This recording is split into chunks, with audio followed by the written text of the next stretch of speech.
either, because they should believe the truth about a God who was great. I thought Islam provided that. I used to go to this playground in my neighborhood. I played a lot of basketball. Surprise, right? Played a lot of basketball. I ended up playing a little bit of college basketball, Division I ball, but I would spend a lot of time just shooting jump shots, 500 a day, and just playing at this playground. Everyone would go home. I'd stick around, shoot more jump shots, and then I'd go to this play structure, this big wooden thing that no one was playing on, and I would just sit there and I'd pray, talk out loud to God as a Muslim, and ask God to give me guidance in ways I can sort of show these foolish Christians that the God that they think is great isn't great, but the God who is great is the God of the Bible. The God of the Quran. And that Christians who believe in a God who is triune don't believe in a God who is great. How could they? If they believed in a God who was great, then the Father who is God wouldn't need help from the Son or the Holy Spirit, because a God who is great doesn't need help. See, I thought that you guys were just confused tritheists. You thought you were monotheists, but you're really just confused tritheists. And that's not a great God at all. And then a God who would become incarnate and walk among us, who would limit himself to this shell of a body that gets tired, that can't be a great God. And my goodness, he dies at the hands of the very sinners he creates. How can that possibly be a God who is great? He dies, he cries from the cross, my God, why hast thou forsaken me? He's not only weak and can't save himself, but he's also confused, because who's God in this picture exactly?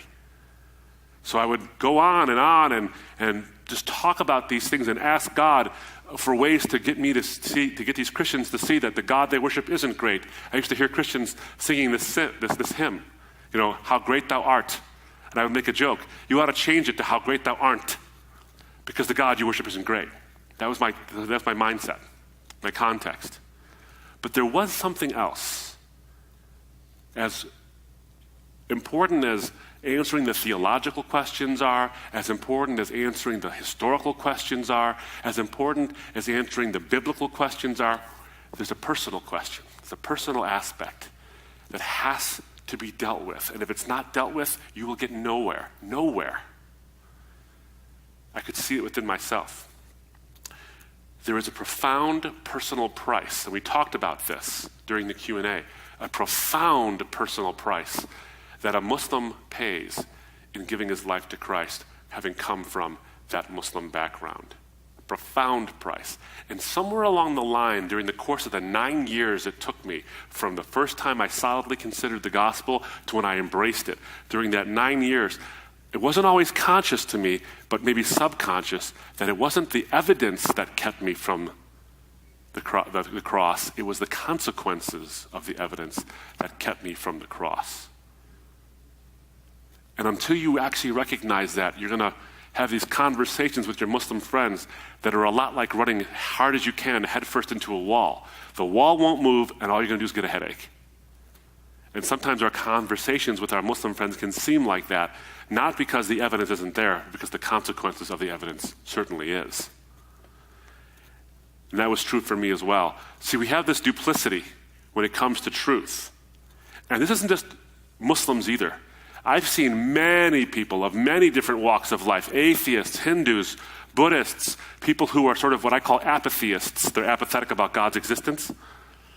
Same thing. They have this duplicitous attitude towards truth. They say, I want to go where the truth is, and the truth matters, and all these things, and then when the truth suddenly is presented to them, they run from it because of the consequences of it. We're often duplicitous when it comes to this. And here's an important thing I want you to understand as you share the gospel with your Muslim friends. That consequence is profound and it's powerful. C.S. Lewis put it this way. He says, if you look for truth, you may find comfort in the end. If you look for comfort, you will find neither comfort nor truth, only soft soap in the beginning and in the end, despair. For 9 years, I looked for comfort and didn't find truth. Then I wanted the truth, and then I found that comfort I was looking for. Oftentimes, people act that way. See, there's this bit of a spiritual eclipse that happens, friends, when someone is confronted with something that's contrary to their own worldview, and the gospel is very different than the Islamic worldview. No matter how many people will try to tell you that they're just superficially different but fundamentally the same, it's exactly the opposite, and I'll get to that later. When you see the differences in these worldviews, and they're so different, the cost, the consequences of becoming a Christian are so incredibly powerful that they can mar and shape and distort reality for us in very profound ways. Very profound ways. Because you'll think that the consequences of the truth is the truth itself. Ironically, that's not true. Think about Pontius Pilate. Pontius Pilate standing in front of Jesus. The trial is really Pontius Pilate on trial, not Jesus Christ on trial. Jesus is the way, the truth, and the life, the very embodiment of truth. Pontius Pilate has every opportunity to talk to Jesus and ask him any question he can ask, the one who is the embodiment of truth, and he asks him the right question. What is truth? But he asked with the wrong attitude. He was a cynic. Wasn't a skeptic. A skeptic is somebody who won't believe something until there's good enough evidence. A cynic is somebody who won't believe even when there is. And Pilate was a cynic. What is truth, he asked, and then he walked out. He didn't want to hear the answer. If you watch the movie The Passion of the Christ, there was a scene there. How many of you have seen the movie The Passion of the Christ? Most of you have. There's a scene that's actually reminiscent of what the Bible describes. Pilate's wife, Claudia, has a dream about Jesus, and she's greatly disturbed by this dream. And she says, in the Bible, she says to Pilate, don't have anything to do with Jesus. I've been greatly disturbed because of him in a dream. In the movie The Passion of the Christ, she comes to Pilate, and Pilate's disturbed now. He sent Jesus away to be judged by Herod, and he asks his wife Claudia the same question he just asked Jesus, but with a different attitude. He says, Claudia, what is truth? Do you know it when you hear it? And she says, of course I do, don't you? He says, no, can you tell me how? And she said, if you won't hear the truth, no one can tell you. A matter of the will.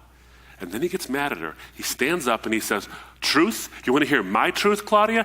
My truth is this. I've been putting down rebellions in this rotten outpost for 11 years. Now, if I condemn this man, his followers might start a rebellion. If I don't condemn this man, Caiaphas will start a rebellion. Either way, there will be bloodshed. And Caesar has warned me twice, Claudia, that the next time it'll be me on that cross. That is my truth. He didn't discuss truth one time.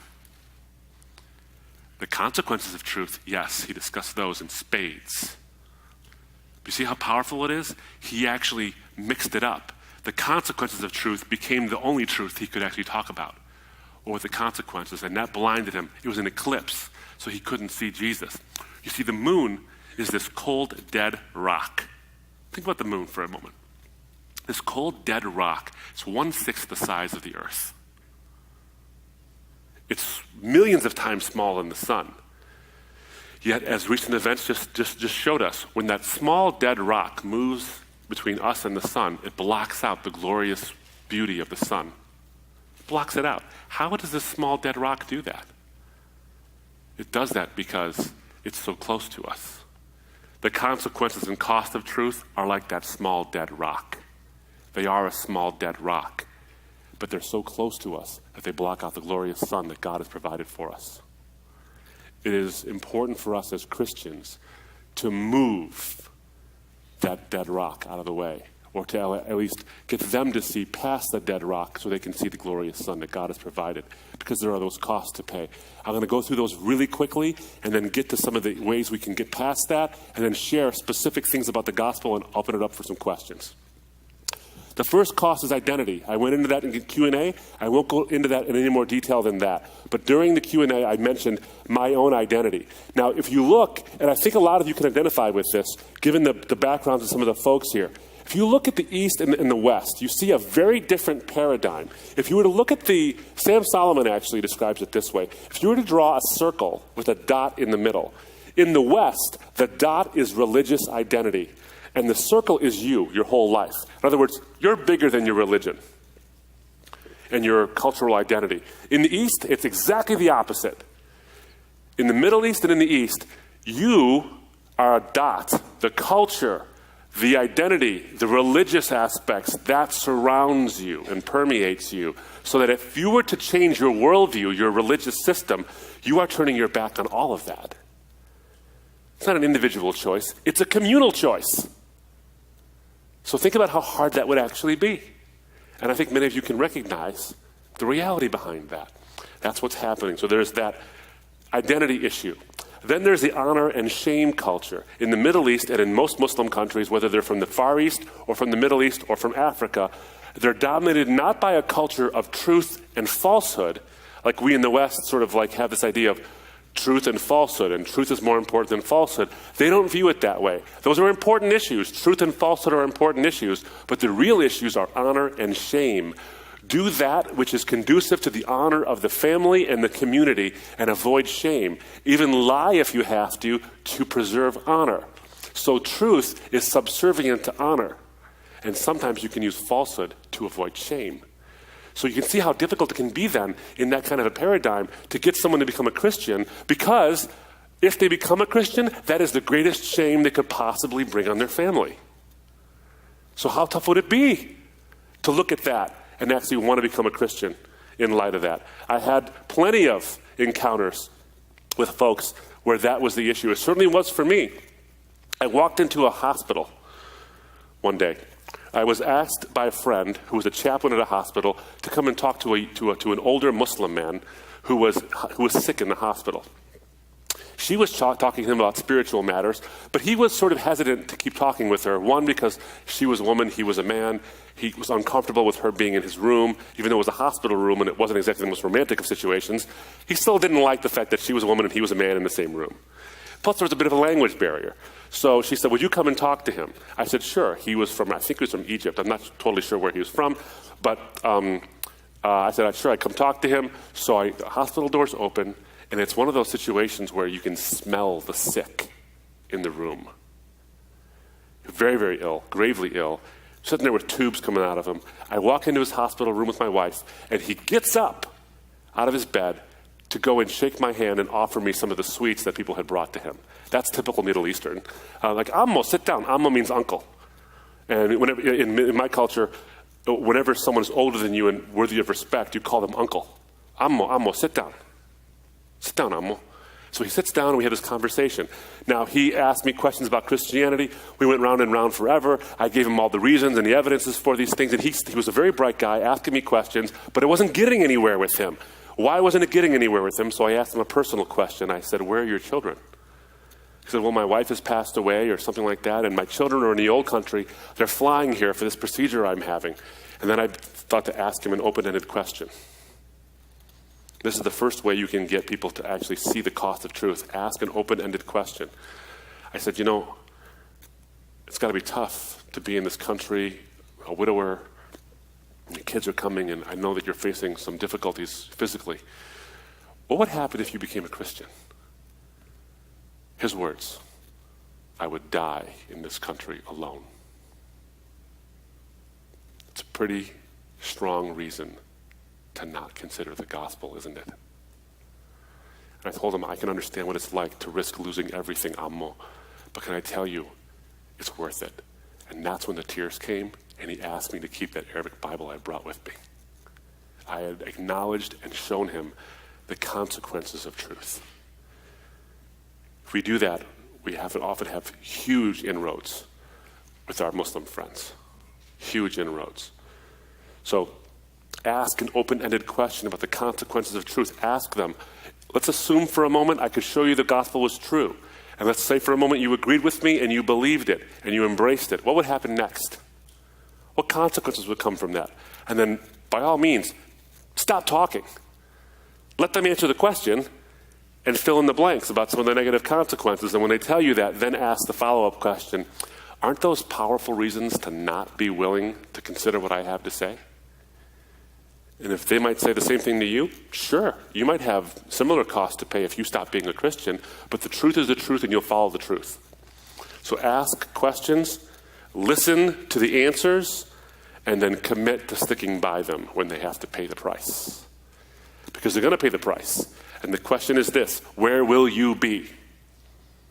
Matthew 28:19 is not the great suggestion, it's the great commission. Not the great get around to it when you feel like it, not the great hand them a tract and walk away. It's the great commission. It's called the commission because you're being committed to something specific, making disciples, and making disciples takes time. And if you stick with them and say, if you lose family, if you lose community, if you lose culture, if you lose your job, we'll be there for you. Because they're going to ask, where are you going to be? And you can oftentimes make it a little more palatable to feel that cost if you actually tell them, we can be there for you. So ask, listen, and commit. And that's how you can get to talking to your Muslim friends. Now, what would you talk to them about? What would you share with them? Ways that, again, make it attractive, make the gospel attractive, and make good people wish it were true. What are those ways? A couple of things. And we'd talk about the theology of Islam. There are a couple of topics that will come up every time you talk to a Muslim. A few topics. The Bible's been changed. The Trinity makes no sense. How could Jesus be God? And how does the cross possibly actually work? How does someone else paying the price mean your salvation? How does that work exactly? That will always come up. I brought them up every single time, kind of in that order. Because the Trinity's pretty tough. And, if you can't trust the Bible, then why trust what it says and these kind of things? And that goes again back to God's greatness. We can actually show that these very ideas they reject are the very things they should embrace because God is truly great. So let me go into that. God's greatness in preserving his word, talking to Muslims. If you talk to a Muslim and you share a Bible verse, they might be polite and nod, but if they actually get into the conversation with you, eventually they'll tell you, yes, I believe in the Bible. The Bible is, was revealed by God. You're like, oh, really? And no, but yes, you might be surprised to know that. Most Muslims actually understand that the Quran, the holy book of the Muslims, actually speaks very positively of the Taurat, or the 5 books of Moses, the Zabur, Z-A-B-U-R, or the Psalms of David, and the Injil, the Gospel of Jesus. It speaks very highly of these things, but Islam teaches they were corrupted over time. And that's why the Quran came. It was revealed to Muhammad in the 7th century through the Archangel Gabriel to correct all the corruptions that crept into the text, like the Trinity, like the Incarnation, like the Atonement, and get rid of all that and bring us back to true monotheism. Now, that's what I thought. That's what I would actually argue to Christians, that it's been changed over time. And I would quote like Bart Ehrman or something and say, see, even Western scholars believe the Bible's been changed, and all these things. But then, it's an interesting thing, fascinating in fact, that as I began to read the Quran itself, and I was already reading it quite a bit, but something happened. Let me back up a little bit. People were coming to my door. Those 2 guys I mentioned, Dave and Pete, during the Q&A, they came to my door and they were challenging me a little bit. They didn't always have the best answers in the whole world, but they were challenging me. Now, I wanted to find a contradiction in the Bible that I could smack them in the head with, basically, and keep them down. Because Dave and Pete were a little bit like the Terminator.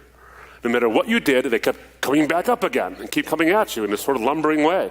And I'm like, how do I knock these guys down and keep them down? So there was these Gideons, actually, handing out Bibles on the street corner at the University of Michigan. I walked over and grabbed one of the Bibles, a little green Bible. I still have it. And I tried to convert this Gideon. Didn't work. But I went back to my apartment, sat in this loosely qualifying chair, like it's an apartment, it's a college apartment, so the word chair is a loose term at best. Sat in this thing, tried to find a contradiction in the Bible that I could hit Dave and Pete with. And that's when I saw Luke chapter 3, verse 7 and following. John the Baptist was talking to those who were coming in to be baptized, and he says to them, who told you to flee from the wrath to come? Meaning God's judgment, of course. Then he said something interesting. He said, do not even begin to think to yourself you have Abraham as your father, as if that would save them by itself. For I tell you, God can raise up sons of Abraham from the stones. What is he saying? Tradition will not save you. Truth saves you. Now, I had been asking Christians, why are you a Christian? And they wouldn't give me any good answers. And they'd say, tradition. I'd say, that's a bad reason to be a Christian. But John the Baptist himself, no Christian ever asked me that, why are you a Muslim? John the Baptist had to ask me, why are you a Muslim? Through the power of the Scripture. Do you see how he did that? Isn't it interesting that 20 centuries in the making, the power of the Spirit takes this little tiny green Bible, gives it to this skeptical Muslim kid, and gets him to think, maybe you believe it because you have to believe it, not because it's true. The Bible is powerful, ladies and gentlemen. I want you to know this. Muslims, Hindus, skeptics, atheists, whatever it is, share with them the Bible, not just lofty arguments, because the Bible itself has the ability to change hearts. It changed mine. I began to be very objective at that point and start to think about these things a little more. It changed my mind ever so slightly, but it did have a lasting impact on me. Never speak with lofty arguments and a closed Bible. The Word of God is far more eloquent than you or I or anybody else will ever be. So don't forget that. But as I began to have this shifted mindset, that was going to be a little more objective, I read the Quran numerous times before that, but then I saw some things in the Quran that suddenly jumped out at me that I didn't see before. You see, like I said, Muslims believe that the Bible was once God's word but became changed and corrupted over time, and the Quran came to fix that in the 7th century. But then you read something in the Quran. Interestingly, in the 46th and the 47th verses of the Quran, chapter 5. So chapter 5, verses 46 to 47, it says, وَلْيَحْكُمْ أَهْلَ الْإِنْجِيلِ بِمَا أَنزَلَ اللَّهِ فِيهِ وَمَنْ لَمْ يَحْكُمْ بِمَا أَنزَلَ اللَّهِ فَأُولَٰئِكَ هُمُ الْفَاسِقُونَ. وَلْيَحْكُمْ is an Arabic phrase. It's an imperative. It's a direction. It says, you judge right now, present tense, O people of the gospel, by what God has revealed in the gospel. And if you don't, you're an evildoer or rebellious. Did you catch it? If the Bible was changed before the Quran came, but the Quran just told Christians to judge by that gospel, lest they be evildoers, why would God say, go judge by a book that's corrupted, to contain horrible, blasphemous lies?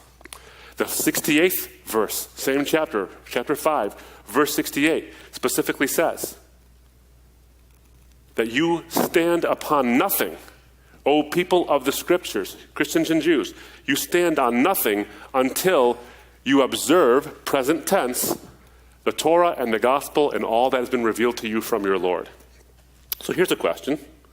How in the world could they observe it if it was corrupted?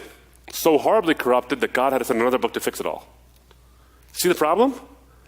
If the Bible was right, because the Quran says the Bible is right, there's a problem because the Bible and the Quran contradict on the deity of Christ, on the resurrection, on the crucifixion, on the Trinity. They contradict each other. So when the Quran says the Bible is right and says it's an authority, there's a problem because now it creates a conflict between the two. But if the Bible was wrong, the Quran is still wrong because it said the Bible was right. Hello friends, this is Ravi Zacharias. We've been in this ministry at Rzim for over 30 years now. But one of the most thrilling things is about to take place in the launch of our Zacharias Institute. The building for that has already been purchased. It's the biggest endeavor we have ever gone into. It'll be, hopefully, Lord willing, open and launched